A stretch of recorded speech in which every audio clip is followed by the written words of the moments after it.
We're going to read from verse 18 through verse 22.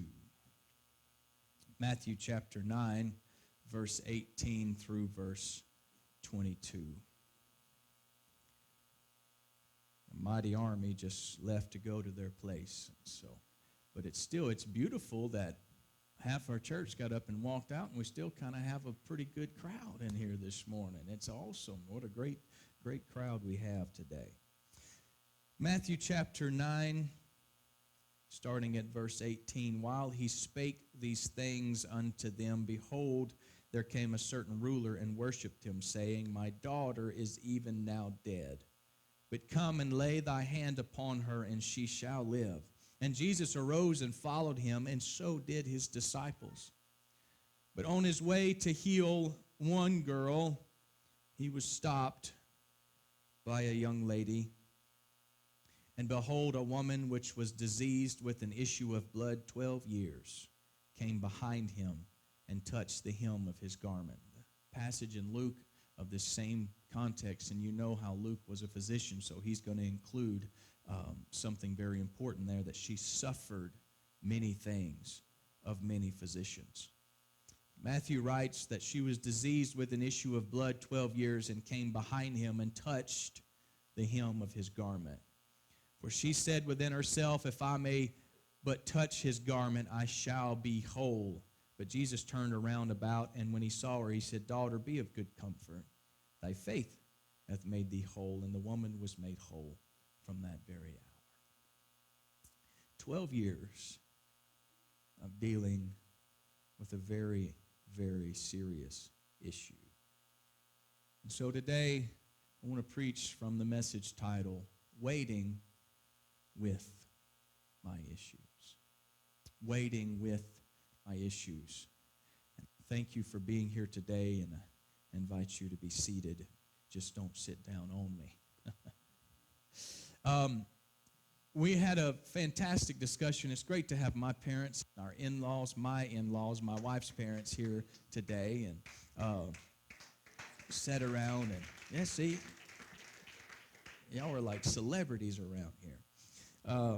We sat down last night and had a great discussion, and I'd even considered bringing that discussion to the table this morning and having 4 chairs up here and having like a panel talk, and thought, well, that's kind of impromptu, and I'm not going to put that pressure on them, but I am going to talk a little bit about what we spoke about last night, and it is the simple fact that all of our parents, my wife's parents and my parents, are first generation Pentecostal, and we were discussing that a lot of people are what they are simply because that's kind of how they were raised and how they were born into it, but they were not. And you've heard me talk a little bit to a small degree about their stories. You've heard me preach on God cannot fill broken vessels. That was a message that I preached, and how he took the broken pieces of all of their lives and put them together and made such a beautiful, beautiful vessel that he could fill and that he could use and that he could anoint. And their testimonies are phenomenal. But as we were sitting around discussing, we got to talking about their first experiences and their first times going to apostolic churches, their first time being around people who raised their hands and who shouted and possibly ran the aisles, or even at the day and time that they lived in, even were considered holy rollers, because under the influence of the Holy Ghost, they may actually roll around on the floor. Hadn't seen any of us do that in a while. It may be time for that. Brother Jeff, I'm holding you to that this morning. You want to roll around, it's all right. But we come from a day and age when people would walk into an apostolic service, a Pentecostal service, and their first expression and their first reaction was, whoa. Whoa. And now I had a friend of mine who was raised in a preacher's home. He was a Baptist preacher, and he was raised in a Baptist preacher's home, is what I'm trying to say. And he went to Because of the Times one year with another friend of mine. And not Because of the Times, Pentecostal of Alexandria, but that's where Bod is held. And he went there, And it was one of those jump and shout and running type services. Well, when we have one of those services, it's kind of condensed and it's kind of small because we have, a smaller sanctuary. But they had like 2,500 people doing it, and so it was a little, whoa. This kid who grew up with, he barely got a Baptist nod, as much less an amen or possibly even the raise of the hands.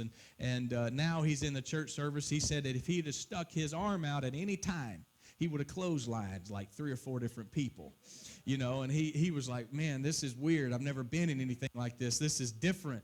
And so when you walk into an area, where you walk into a service for the first time, and it's totally different and totally out of the norm of what you're used to, it can be like a little bit of a culture shock as to what they experienced. And me personally, I was in church since I was like a week or two old, and I grew up in the day and age that if you fell asleep under the pew, you made certain that you stayed in the fetal position underneath the pew, and you didn't fall out with you, because you may have, it won't be a nail scar print in your hand, but it'll be a stiletto print, where some lady's up there jumping and shouting, and she may boom, and you wake up very uncomfortable. So we slept under the pew, and sometimes I've seen people receive the gift of the Holy Ghost out of defense, out of self-defense. We talked about that, and a lot of different things and a lot of different carrying-ons that we have seen over the years, and we've kind of gotten to a place where you don't see as much of that anymore. And I'm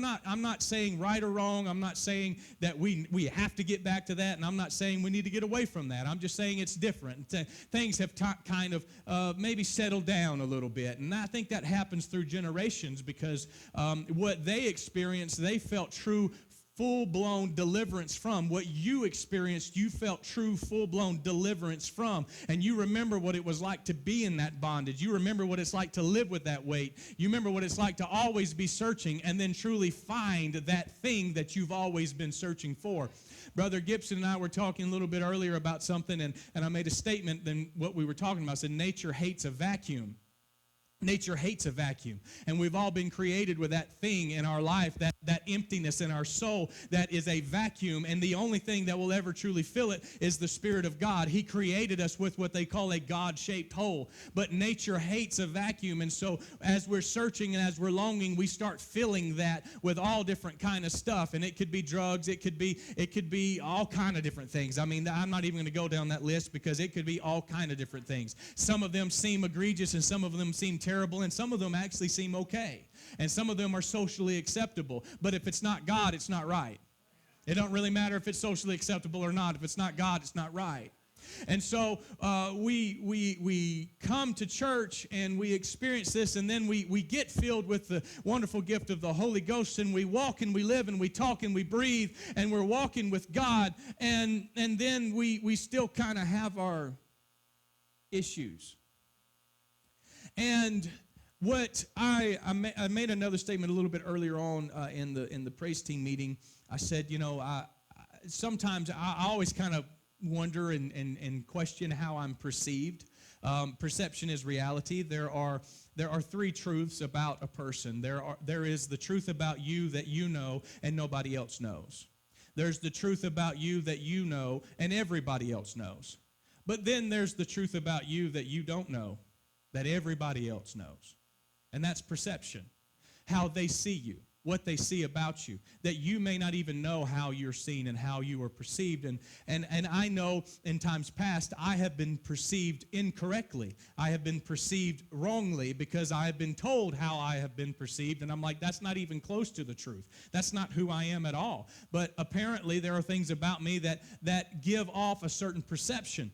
And what I was telling the praise team is sometimes when you're up here preaching, or you're pastoring a church, or if you're up here singing, whether you're playing an instrument or you got a microphone singing, you're playing the piano, the drums, or whatever it is, or if you're leading worship service, or if you're teaching a Bible study, or if you're out just living a good godly lifestyle, sometimes it can be seen as if they've got it all together.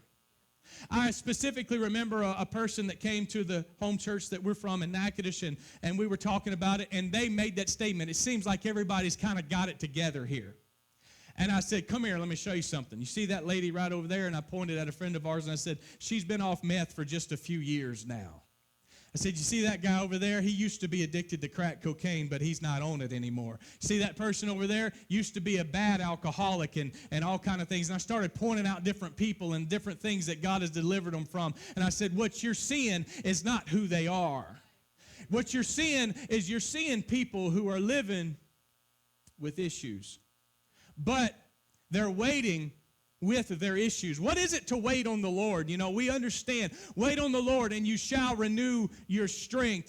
They that wait upon the Lord shall renew their strength. They shall run and not be weary. They shall walk and they shall not faint. They'll take up with wings as of eagles. What is it to wait on the Lord? And I've preached this message before, and so many of you already know what I see and how I feel about what it is to wait on the Lord. And the word wait literally means to be twisted or bound up in as if you're making rope.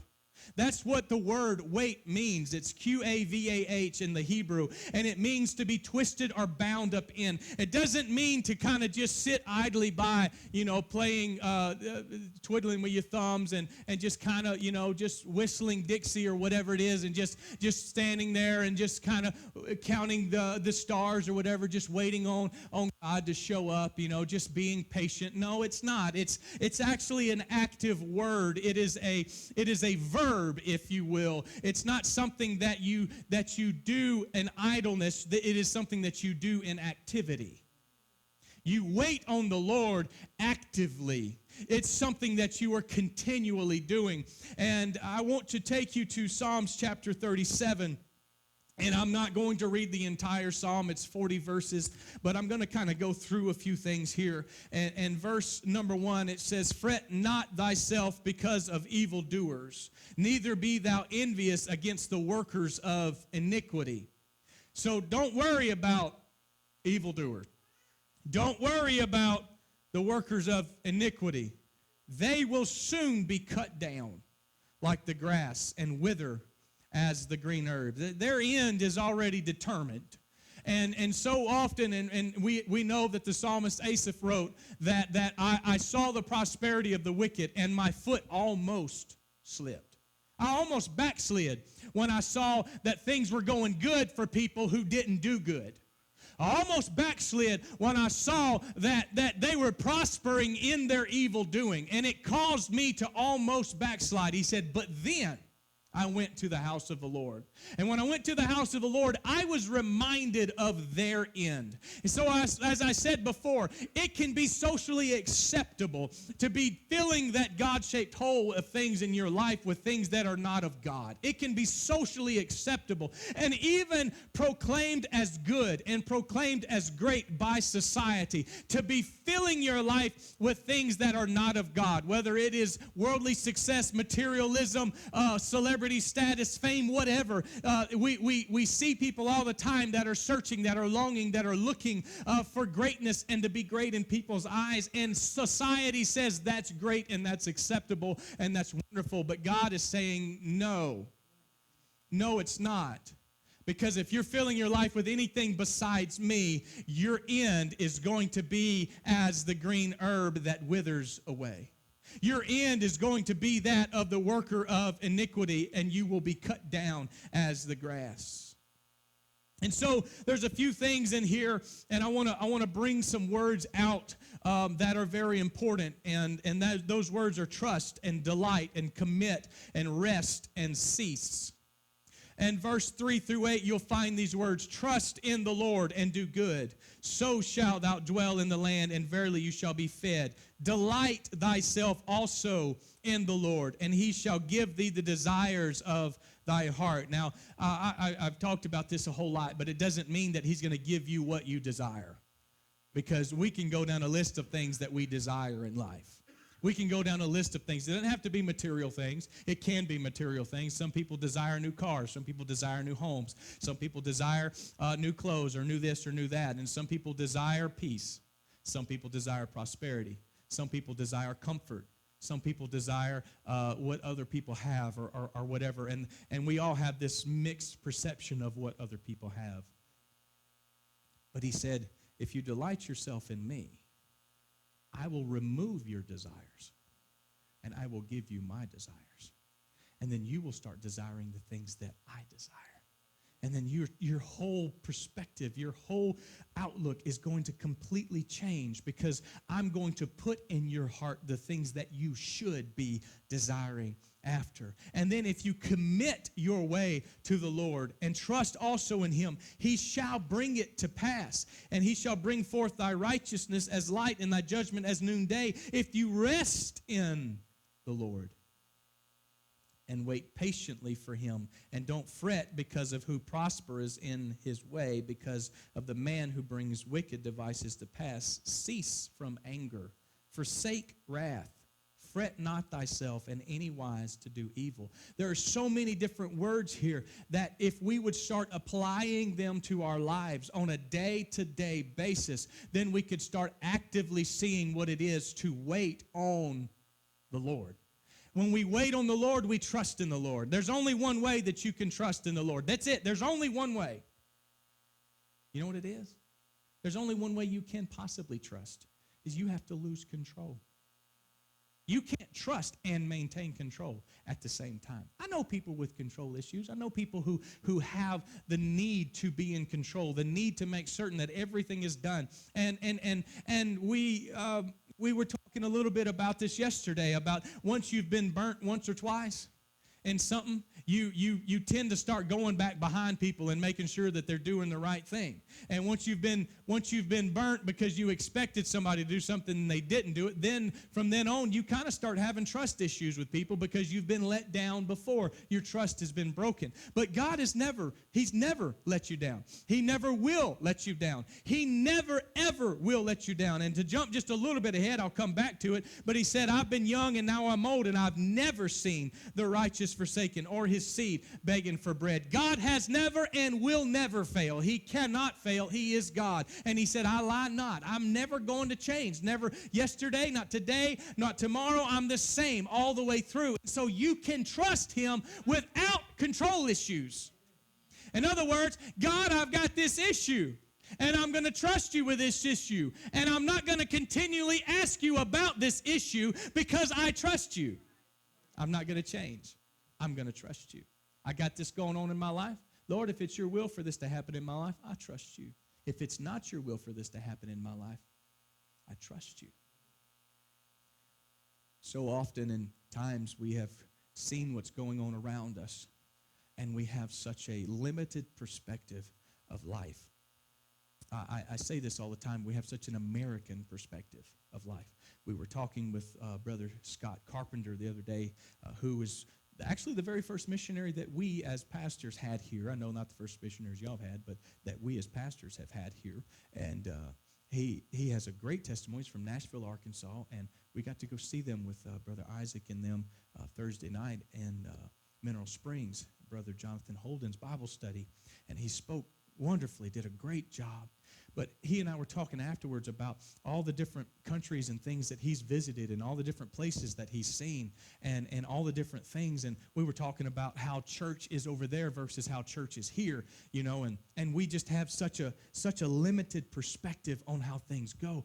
And if I dare say, we as a whole have a selfish perspective on how things go. It's humanity, but for a large degree, it's American. Because as a large degree, blanket statement, yes, it may not apply to everyone. The shoe doesn't have to fit, but as a whole, we are selfish people. Well, God, why would you let me go through this? As I was speaking to Brother Neil Ridling, I hate to just keep calling names. I don't think he would mind me saying this, but he was talking to a friend of his, and he said that, there's not a person in China right now that believes in pre-trib. That we're all going to be raptured before the tribulation. He said, you won't find one pre-trib person in China. Do you know why? Because they all feel like they're going through the tribulation right now. You're not going to find a pre-trib person in Iran because they're going through tribulation. They're going through persecution. They're living it every day. We have laws and we have a constitution and a Bill of Rights. Thank God we have it, and hold on to it as long as you can, because the way that people keep voting is probably going to be gone before too long.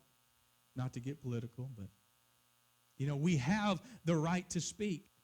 Free speech. It's in there. It's written.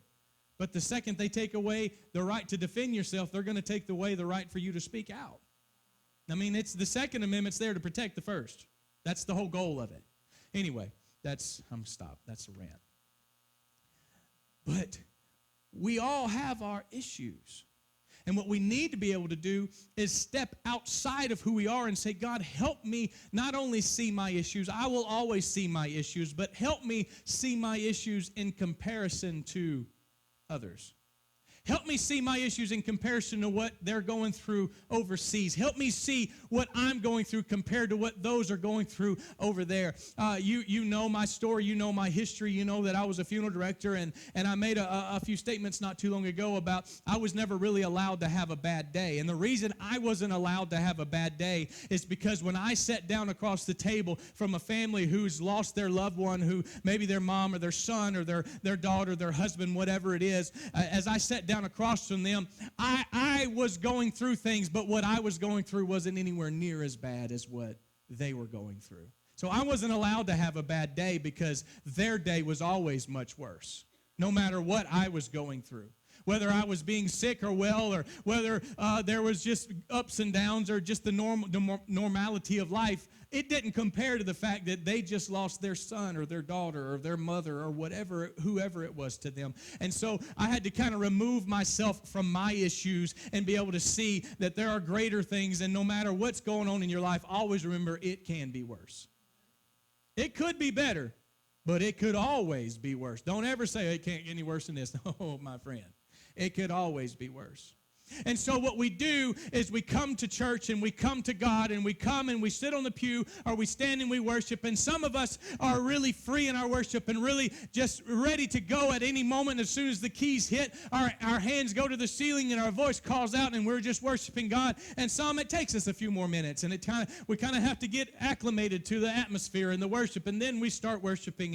And then there are those that come in that have never experienced this before, and they look and they may see, well, these people are all worshiping God. They look like they've got it all together. No, my friend, we're waiting with our issues. Oh, he's up there pastoring. He's up there preaching. He must have it all together. No, my friend, I'm waiting with my issues. My sweet, darling wife, who seems like she's got everything together and in all perfection and all wonderment, is waiting with her issues.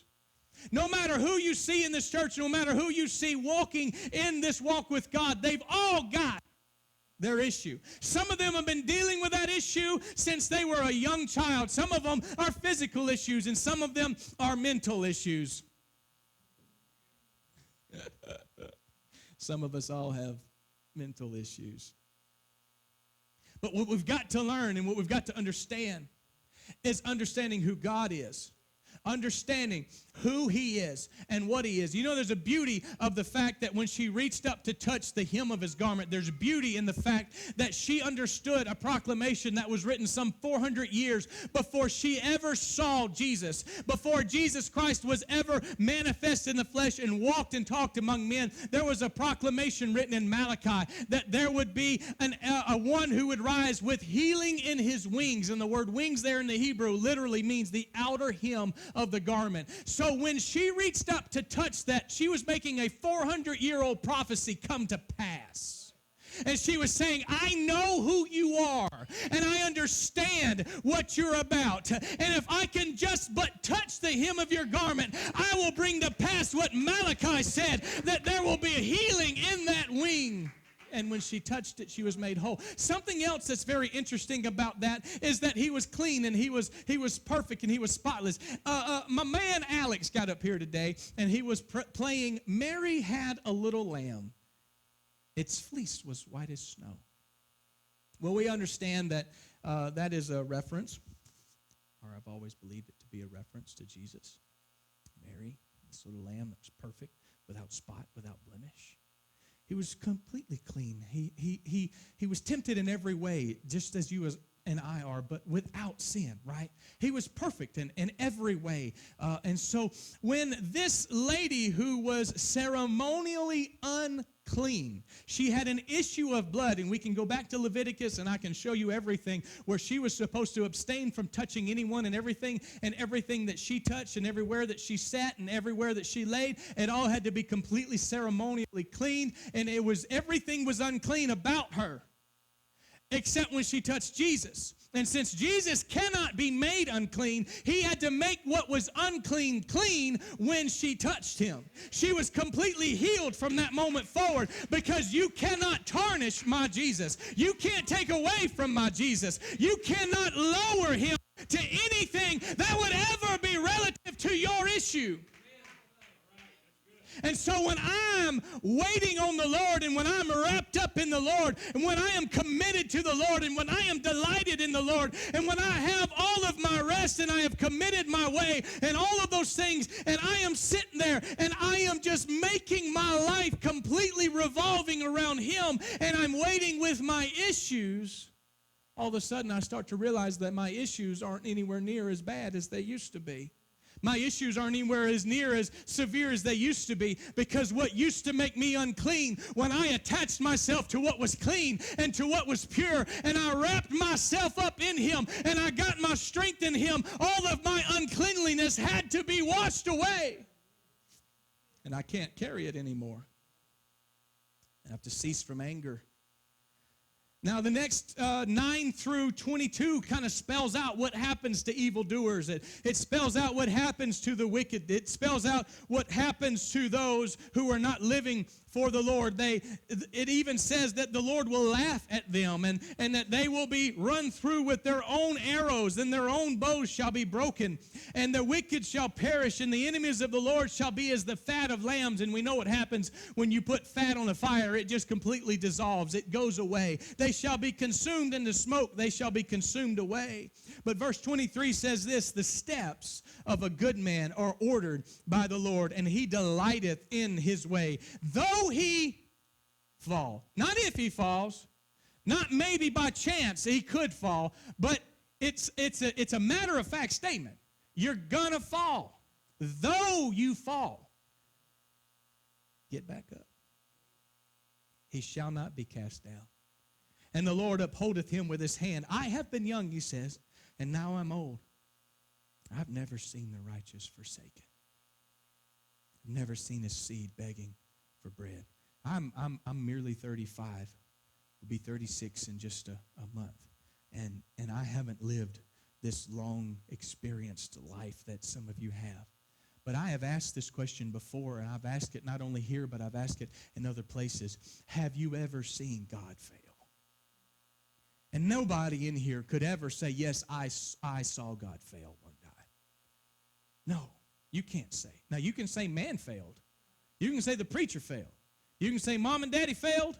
Grandparents failed. You can go down the list of humanity, because humanity is going to fail, but God has never failed. And he said, I've never seen the righteous, those who have been bound up in him, those that have committed their way to him, those that have trusted in him, those that found their rest in him, those that have ceased from anger and have forsaken wrath, those that have delighted themselves in him, those that have completely trusted in him. They've never been forsaken. They've never been begging for bread. He is merciful and lendeth, and his seed is blessed. And so depart from evil and do good. And then it goes on to say, wait on the Lord and keep his way, and he shall exalt thee to inherit the land. When the wicked are cut off, thou shalt see it. So there's this other promise. Not only are they going to be cut off from the land, you're going to inherit that land.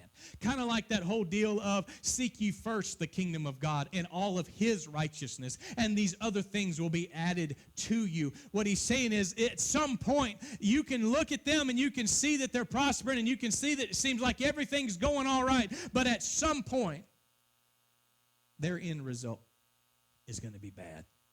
They're going to be cut off. And then it'll just be added to you. So wait on the Lord. Here's something else. We don't put our faith in a man. We know that. We know that. You don't put your faith in a preacher. You don't put your faith in those that I brought you to faith. You know, because we all have our faults and failures.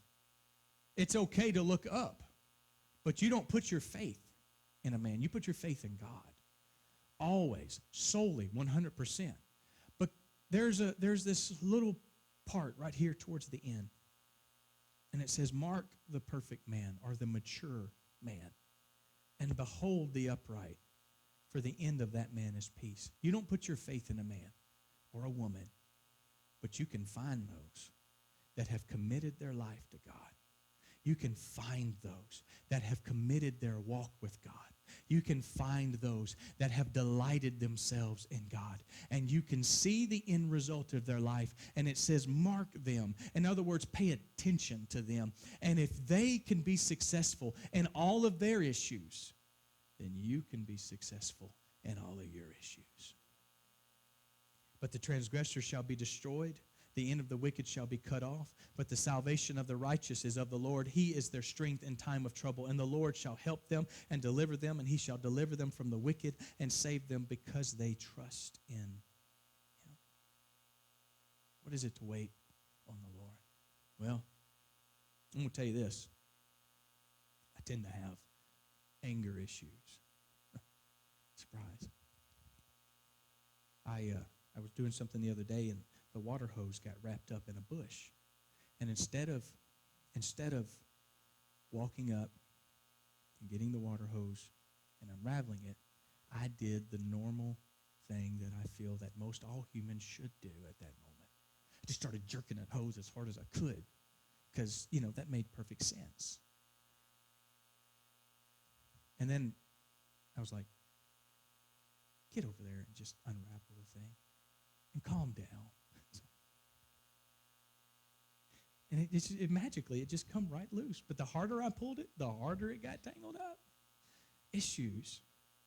We have issues with things. We have issues with people. We have issues with diseases. We have issues with trials and tribulations. We have issues with finances. We have issues with relationships. Issues. Look at the person next to you, and just in a moment of honesty and transparency, just look at them and say, I have issues. And then to the person that looked at you when you told them that, you look back at them and say, we already know. We've known for a very long time. We all have them. But what I am not going to do is I am not going to allow my issues to keep me away from the one who cures me or heals me, clears me of my issues. I am not going to stay away from the one. I'm going to fight the crowd. I'm going to crawl on my hands and knees. I've been dealing with these issues for long enough. I've been dealing with these issues for all of my life. I can't remember a time when I woke up and I didn't have this issue. I can't remember a time when I didn't lay down my head and I didn't have this issue. This issue is just going on and it's just proceeding out of me, and everybody around me knows about my issue. But I've heard about a man that's on his way to heal somebody else. He's not even looking for me. He's not even searching after me. But I've heard about a man, and if I've got to get down and I've got to crawl, if I've got to come and I've got to fight the crowd, if I've got to get past the people. Sometimes you got to get past the people to get to Jesus.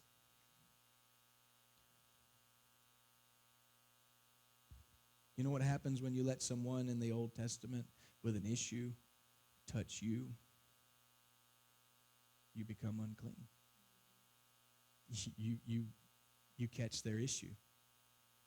And so if I'm standing between someone and Jesus, and they can't get to Jesus because of me, then I am becoming unclean because I am being a barrier between them and the one who can heal their issue. So today, miracle of miracles, I'm closing. I don't know, 20 minutes, 25 minutes, something like that. Sister Rachel's not here. She can watch this later.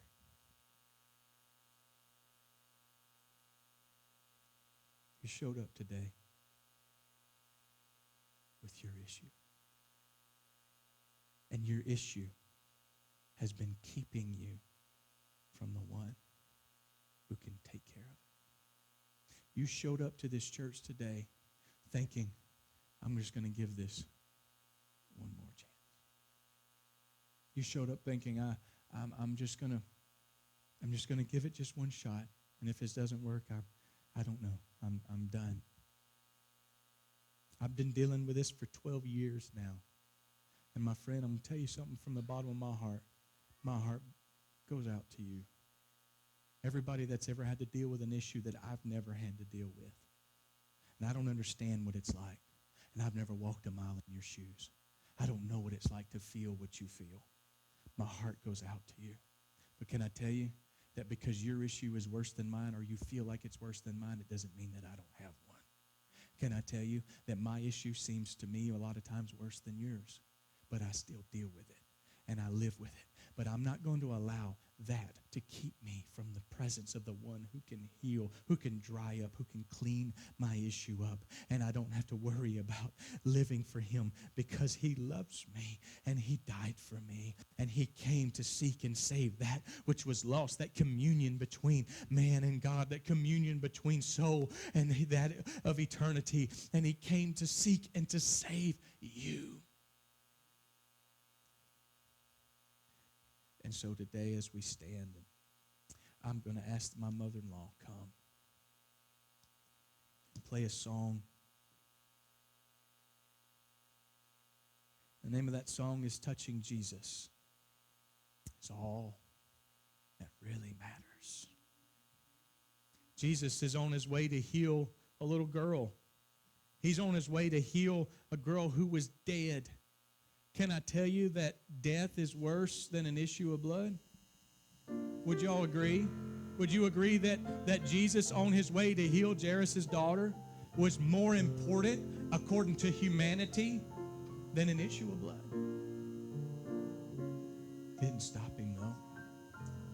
So whether you're dealing with a dead spirit or just an issue that you've been dealing with over a period of time that you've had to live with, he's sensitive to all of them. He's sensitive to the minor and the major. He's sensitive to the big and to the little. He cares about you. He loves you. He loves you enough to send a man that would come and tell you that he loves you. He loves you enough that he would put people in your life that would speak into your life. He loves you enough that he would die for you.